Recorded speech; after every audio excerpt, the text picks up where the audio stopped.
কৃপা কৰলি সমান বানাই দেলি আমৰা সোনাৰ আশা। আজি ঝুমুৰ নৃত্যই গঢ়িব বিশ্ব অভিলেখ। প্ৰধানমন্ত্ৰীৰ উপস্থিতিত 9 সহস্ৰাধিক শিল্পীয়ে আজি সৰুসজাই ষ্টেডিয়ামত বিয়লি পৰিৱেশন কৰিব ঝুমুৰ নৃত্য আৰু বিশ্ব ৰেকৰ্ড গঢ়িবলৈ সাজু হৈছে। আৰু এই বিশ্ব ৰেকৰ্ডৰ বিশেষ ক্ষণটোলৈ আচলতে বাট চাই আছে চাহ জনগোষ্ঠীয় লোকসকল তথা অসমবাসী। আৰু ইয়াকে লৈ বৰ্তমান শিৱসাগৰ জিলাতো বাগানে বাগানে দেখা গৈছে আনন্দ উৎসাহৰ ঢল বৈছে, উৎফুল্লিত হৈ পৰিছে।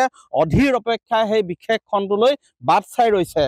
আৰু মই বৰ্তমান উপস্থিত আছো শিৱসাগৰ জিলাৰ ডিমৌৰ আঠাবাৰী চাহ বাগিচাত। আৰু এই চাহ বাগিচাটোৰ চাহ শ্ৰমিকসকল তথা চাহ জনগোষ্ঠীয় লোকসকল উৎফুল্লিত হোৱা দেখা গৈছে।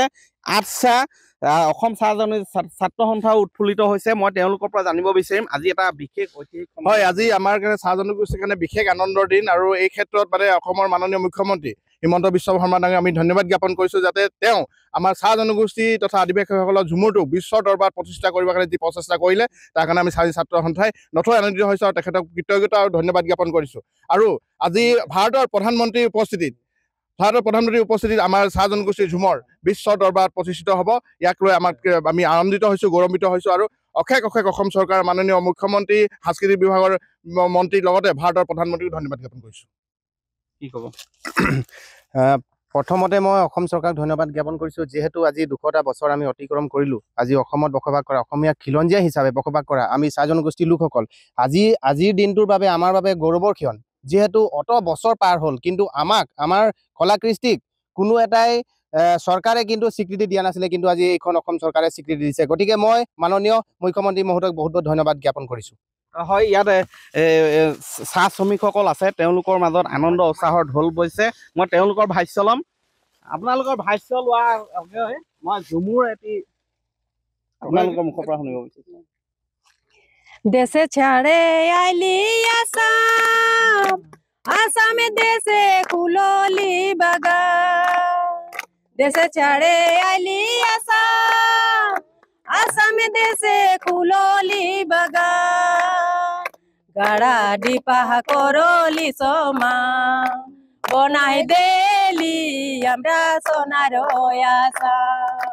গাড়া দেশে কুললি বাগান বনাই দেলি আমরা সোনার আশা।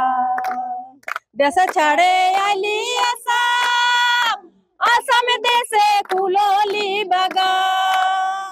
দেশে ছাড়ে আইলি আসাম, আসামে দেশে কুললি বাগান। গাড়া ডিপা করলি সমান বনাই দেলি আমরা সোনার আশা। দেশে ছাড়ে আইলি আসাম বনাই দেলি আমরা সোনার আশা। হয়, আজি ঝুমুৰে গঢ়িব বিশ্ব ৰেকৰ্ড। কেনেকুৱা লাগিছে আপোনালোকৰ মনত?